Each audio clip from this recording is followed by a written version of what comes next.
Hey, this is Alex Massive from Massive Riffs. So we just did a video responding to Rick Beato's video talking about why music sounds so bad. And that video had Rick, making the very valid point that musicians today and producers today have it very, very easy, almost to the point where they've been pigeonholed into very easy to do, simplistic concepts to mix their songs, and the sense of experimentation is suffering, and the overall quality of the music is suffering. So I pushed back, and I called Rick, said he's a cranky old man, and I pushed back on some of his stances, but I agreed in general with a lot of what he said. So the very next video that was sent to me by someone, it basically illustrated Rick's point to a T. So much so that I wanted to comment on it. So, yeah, let's get into it. Let's do this. Okay, so we have here, this is Frightbox recording. Okay? Somebody sent this to me, and, we're working on our songs now. We're trying to get everything to sound good. So it's, hey, check this out. This guy has a great tone, sound. Check out what he did. Right? So let's go. Let me show you his tone on his intro. This is cool. Check this.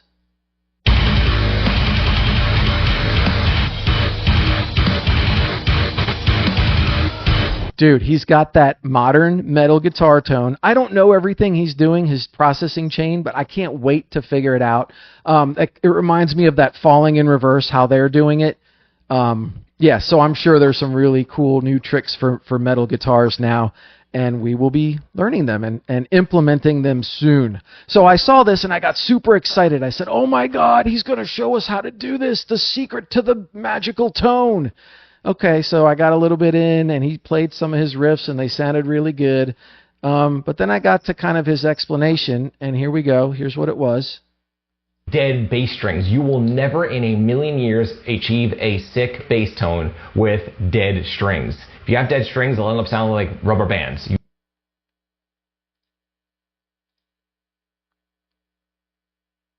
Dead strings? Dude. That's the secret to that sick metal tone? Dead strings? That's all I need to do? Are you sure? Ugh, kind of let down, dude. Okay, so we were actually just going through this and talking about bass tones. So just recorded something and kind of did an A-B. And this is what I wish you would have done, is shown us dead strings versus non-dead strings. Let's actually experiment. Show your point instead of just stating it, right? Because as a listener, if I knew nothing, I'd say, oh my God, the secret to getting his sick guitar tone in the beginning is to change my strings, and then I'm good to go. No, dude, I'm not sure if that's it. But anyway, let me show you real quick in the sense of experimentation. Here's a riff. Okay, it's pretty cool. Check it.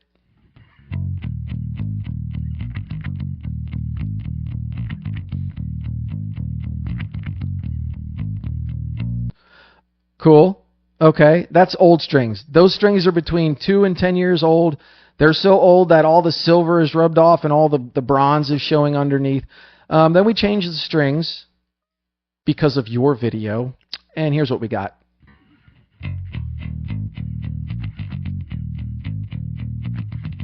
Okay, it does sound better. It sounds cool. I'm like, oh, wow, I haven't heard new strings in a while. Woohoo! But as a mixing engineer, this one has more low end and a more subdued high end. Okay, this one has a very present harmonic filled high end, but kind of a scooped out low end. It's a little bit weaker. Okay, I can tell you, I've mixed this first one. It had no problem blowing up to professional levels. It sat alongside the guitars. It sounded awesome. And I actually appreciated having the highs be a little bit more subdued. So I think with this one, I had to do low-end management. With this one, I had to do, I feel like I'm going to have to do some high-end management. I'm going to have to bring the highs down. I may even have to boost the lows to get them to stand up and compete with the guitars, which have incredible low end on this song. Okay, so In this case, it's like, do you want to mess more with the low end here for this one, or do you want to do a little bit of messing with the low end and mess with the high end for this one? Yeah, either way. I'm a mixer, man. It's whatever the bass player wants. It's whatever the band wants. It's whatever is best for the song, right? Depends on the song, depends on the context. Okay, let's go back to your next point. So I'm saying, okay, surely he's going to show us the secret sauce right here. You do not want that. You want fresh strings. Got it. They do not have to be brand spanking new, but at least a week or two old. Cool. Okay? So you need fresh strings. Also, the playing needs to be tight. And if the playing is not tight, the playing needs to be edited. Yes, it's always good to play tight. And let's just call it tight, or maybe say don't play sloppy. Cool. Let's think about this for a second. You want new strings, which is going to bring out the highs of your bass, and you want the bass to be super tight. Why do you prefer accentuating the highs of the bass and then saying to make it super tight? All it's going to be doing is competing with the guitar right there, right? The guitar does not need help with the mids or the highs at all. The guitars are awesome. The guitars sounded great 10 years ago. 20 years ago, they still sounded great, but they were, not as good. But today, they sound incredible. You can get a full bandwidth guitar signal on your soundstage next to the bass. Why would you want the bass competing with the guitar? And why would you need the bass to help the guitar in that frequency range? I would say you're not mixing the guitar properly if you need a bass signal there. Dude, I'm getting guitar tones that are completely sick, and I'm just using like the default setting of whatever the guitar player sends, because we're using 24-bit mixing, and the guitars get so huge, they have enough lower mid frequency content for everybody. You really don't even need the bass if you just want to slap it on top of the guitar. Okay, back when we were at 16-bit mixing, yes, there was no other room for the bass in the mix. There was no dynamics in metal. Disturbed, the Indestructible album, the peak of the loudness wars. Oh my gosh. Yeah, the bass needed to match and be tight, because otherwise it would destructively interfere with the other tracks because there was no room. Brother, we are in 24 bits. You can have a full bandwidth bass signal and a full bandwidth guitar signal doing their own thing. If you want a new tone, cool, put a new tone. If you want an old tone, put an old tone and do a little bit more low-end management. This is not rocket science, and it's not rubber bands, man. It's just mixing. So I was a little disappointed here, but I give him the benefit of the doubt because he's talking in terms of metal, right? And where we came from at 16 bits, or back in the day, back in the 80s with Metallica, you're playing into consoles, you're limited by noise. You had to make compressed products. You could not blow things up and then mix them. Now you can make signals huge and then mix them, and they translate to the other side. They sound great. So I said, okay, maybe the secret is in here somewhere. So I listened and listened. No, man. I got to his final lesson, and this is where it was at. This one. Way above anything else. Because at the end of the day, it really comes down to the source, okay? Takes have to be in tune, new strings, tight playing, if not tight playing, edited playing, and aggressive playing. You're not going to achieve an aggressive tone if the player's picking like a bitch.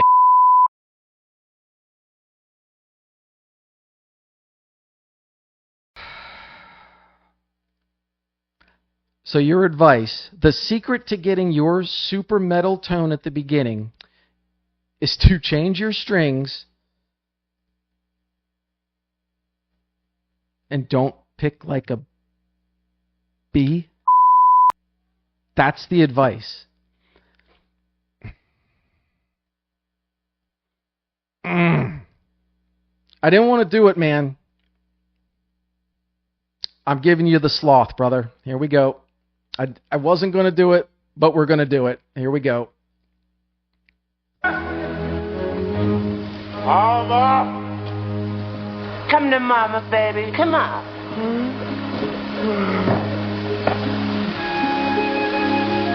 Mom, you've been bad. Frightbox recording? You've been bad.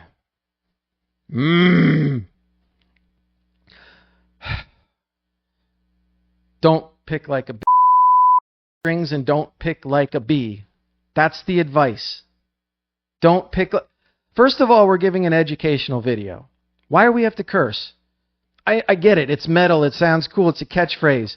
You didn't explain it good. You didn't give any examples, and you just left it hanging out there as a catchphrase. Don't pick like a bitch. Come on, man.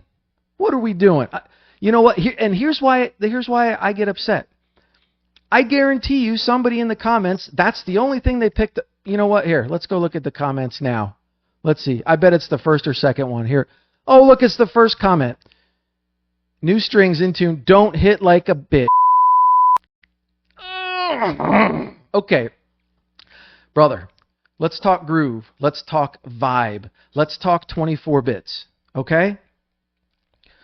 When you say, just pick aggressive, edit it so it's right on top of the guitar, make sure your strings are new, like, what are we doing?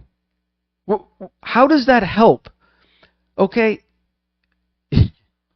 Yes, things should be tight. Things should be tight, and don't play sloppy. Don't make one note go into the next note, right? But as far as where the guitar player chooses to hit, ahead of the beat, on the beat, or behind the beat, or how loud or soft they choose to play, dude, that's your job as a mixing engineer, okay?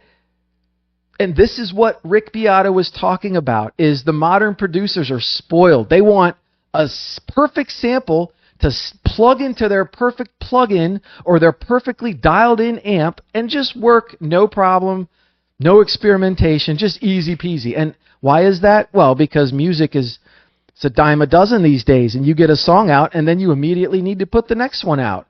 So let's dumb down the whole process, right? And let's all just make it perfect. Make it easy on the mixers.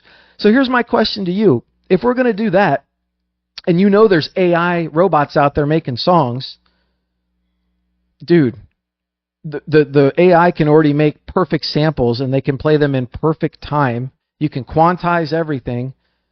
Dude, what do you even need a mixing engineer for at that point? What experimentation? Do you need somebody there to just decide what plugin they feel like, and that's their contribution? No.